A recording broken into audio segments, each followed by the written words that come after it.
Yo, what's up guys? Today marks the beginning of the start of my brand new Ironman. I've made an Ironman in the past, but I just lost interest. However, with this one, I am going to be highly motivated to get to that end game content. Now, I don't really know what I should be aiming for, apart from the obvious ones like Prif. So if any of you have any suggestions on what I should do throughout the series, please do let me know down in the comments, because I really don't know the best ways for Ironmen to do things. So any help, any tips down below will be greatly appreciated. But anyway, let's begin. First things first, I got myself from membership, just transferred over a bond from my main. And I think the first thing that we're going to do is we are going to train up some of our combat stats up to 30. And if I recall correctly, you can get some starter items from, is it this guy I think? Let's see, do you have any free stuff? We got a Dwarven Army Axe. And yeah, this is what I got last time on my other Ironman. I just can't remember if we got like a starter staff and a starter bow. Part of me thinks that I did, but I just can't remember. Actually, before we move on to training up my combat, we're just gonna do a few laps of this agility course to get those first few agility levels. Always good to start off with a little bit of agility just so that our run doesn't run out. And then after that, we'll move on to the cave that's like northwest and kill the little trolls in there. Okay, so we got 10 agility. Now it's time to train up our combat. We are about to reach 20 attack, 20 strength, and 20 defense, and then it's going to be time to train up my ranged and magic. Luckily, these things have dropped me a mind spike, which I can change the element of, so that will be being used for magic. And also, we got this quick bow that we will be using in order to train up our range. So may as well get those two out the way before we move on to anything else. Okay, so we did hit level 20 in all the combat skills, and we also hit 25 constitution. Now, honestly, I have no idea what to do now. There's so much we need to do. The smart thing right now would probably be to do some quests. I know I could have done the waterfall quest pretty early on to get some attack and strength XP, but I just wanted to train it up this way. Okay, so we just finished the Stronghold of Security, got ourselves a nice 10k and these warrior boots. I think right now we're just going to be training up some of our other skills. And the first one that I think we are going to do is fishing. So we're going to head to Draenor, get ourselves some bait, and then start fishing. So we ended up getting 20 fishing within Draenor, and these pale wisps are right next to Draenor. So I might as well get a head start on training up my divination. And then after that, I think we are going to cook the fish that we fished, and then possibly continue fishing a little bit more. Because if we are going to train up our melee stats, we are going to be needing food. And what better way to get food on an Ironman than to fish the food yourself? Oh, so whilst doing this, we get our very first clue scroll. Obviously, it's an easy one. We got it whilst harvesting these flickering wisps. Just going to continue to train divination up at the moment. I think I'm going to stop at level 15. And then we're going to open up the clue scroll and see what it tells us to do. So the first part of this clue is search the drawers on the first floor of a building overlooking the RD market. Right, so it's already sending us halfway across the map, but I guess that's not necessarily a bad thing because we do have to activate the lodestones all around the map, and this will get us like 4 to 5 lodestones, so I better get myself over there. The next one is search the drawers in Ivy's house in Tavali. Right, we are here opening the drawers. Now we get another clue, and let's see what this one says. Oh, this one is right next to the Falador lodestone, and it should be right here. There we go. And this one is west of Sears Village, I believe. Boom, we got the next clue, and I have no idea where this is. But after a quick look on Alt 4, it is by the mine northeast of Falador. Never mind, I thought it was a mine, but it just looks like a mine on the minimap. But we do finish the clue, and we are about to open our very first easy clue scroll.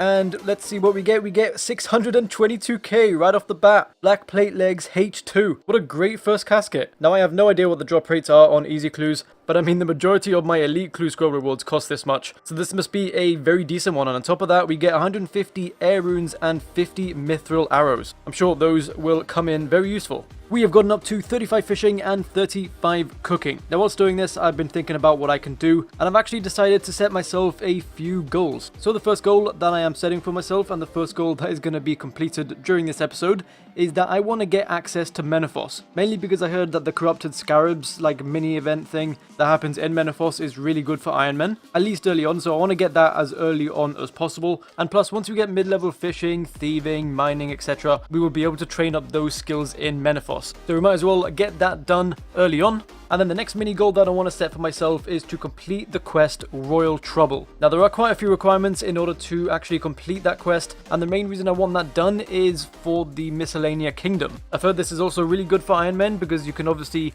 get a bunch of mahogany or maple logs from there. You can also get a bunch of herbs, seeds, etc. So I also want to get that done as soon as possible. But like I said, there are quite a few requirements, mainly just quest requirements, because I looked at the skill requirements and they're really not that bad. I think the hardest one is probably going to be like 40 agility, and that's really not that high. It's just going to be annoying because obviously it is agility, but even then it won't be that bad. But yeah, I do have a lot of quests to do before then. There are a total of 8 quests that I need to do, and on top of that I need to have also gotten 56 quest points in order just to start the Heroes quest, which is one of the quests that I need to do to complete Royal Trouble. So yeah, it seems like I've got a lot of work to do. I think I'm going to be completing a lot of those quests within the next episode. I think for now we are going to gain access to Menethos and do another like few side quests. Probably just going to do the Waterfall quest, the Witch's House quest, Druidic Ritual, stuff like that. But I mean, right now I'm just speculating. Maybe after we gain access to Menethos I won't feel like doing quests. Who knows, we'll just have to wait and see. And also I was going to do the Knight Sword quest, but now I found out that you actually don't get from 1 to 28 anymore.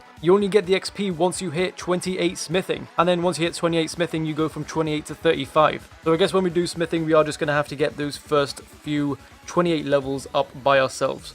Actually just had to do something in real life quickly, so I just AFK'd fishing and cooking and I got them both up to 40. And also we're going to do one more thing that I forgot to do before we head on to the quests, and that is do 2 more easy clue scrolls. Again, these from doing fishing, so let's see what we get from them. Alright, we got both caskets, here we go.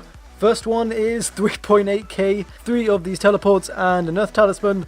And for the second one, oh, we get a master tier, what the hell? I didn't even know you could get them from easy clue scrolls. And on top of that, we also get some trimmed studded chaps. Wow, what a clue. I really didn't know that you could get master tier clues from easy clues. I might actually get like a stack of 100 on my main and try and open them and do a loot video on these easy clues. Because if I'm going to be getting like 600k clues every so often, plus some master tier clue scrolls, then they're definitely going to be worth doing on my main, and they're really easy to do as well. To be honest, I really wouldn't be surprised if by the time you're watching this video, that loot from 100 easy clue scrolls video is already out. And if it isn't, it's probably going to come soon. And there we go, the first quest has been completed. Stolen Hearts, we got quite a few things from here. 3 quest points, 2.5k in coins, a 250 XP combat lamp, and 250 XP in Constitution, Agility, and Thieving. So it is time to do the Diamond in the Rough quest. And Diamond in the Rough is complete. 250 Agility XP along with Constitution, Thieving, and another combat lamp. And we are 1 quest away from getting to Menethos. So let's go ahead and complete that one.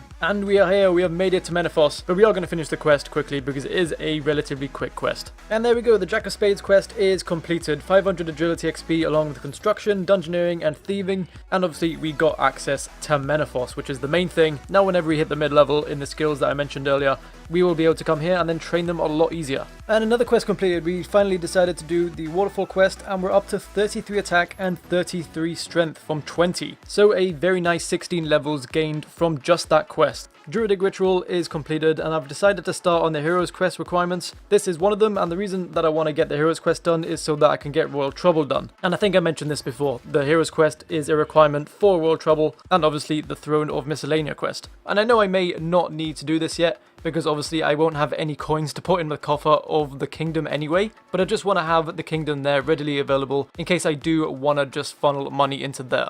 We are currently working on the crafting requirement. We need 31 crafting, I think is the minimum that we need in order to finish up all the quests. And we are currently sitting at level 21. I did making bowstrings from flax from 1 to 19, and now I'm just killing these cows here in Berthorpe, tanning the hides, and then creating them into items over here. So it shouldn't really take too long to get to 31. And on top of that, we'll also make a bit of money here, just because if you make the hides into items and then sell them back to this guy, you'll gain profit from doing so. And boom, there we go, 31 crafting out of the way, and we also got to 22 defense as well. So we just hit 25 mining, and we're about to go mine some silver ore. I'm just going to get one of them because I want to make a ring of luck. So after we get this ore, we are going to smith all the things that we mined. And yeah, like I said, make that ring of luck. Okay, so the copper and tin ore that we mined only got us up to 9 smithing. So I think what we're going to do is we're going to get the rest of the requirements that we need in order to do the giant dwarf quest. So I'll need to get 16 fire making, 33 magic, and 14 thieving. 14 thieving will be pretty quick along with fire making. 33 magic is the one that's going to take a little bit longer,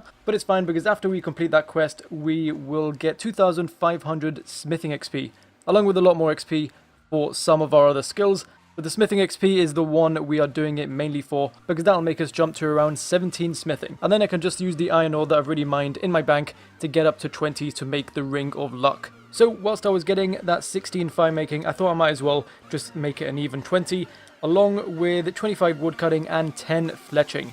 I really forgot how long it actually took to get the first few fletching levels, but it's alright, it's over and done with now. It'll still be a bit slow when I return to like level 30ish, but until then we won't really have to worry about it. So for now I've returned to these trolls just to get to level 33 magic. I think I'm just going to stay here all the way up until 33 because the XP is still pretty decent. And also a good thing about hitting this requirement is that I'm also going to be unlocking the ability Surge.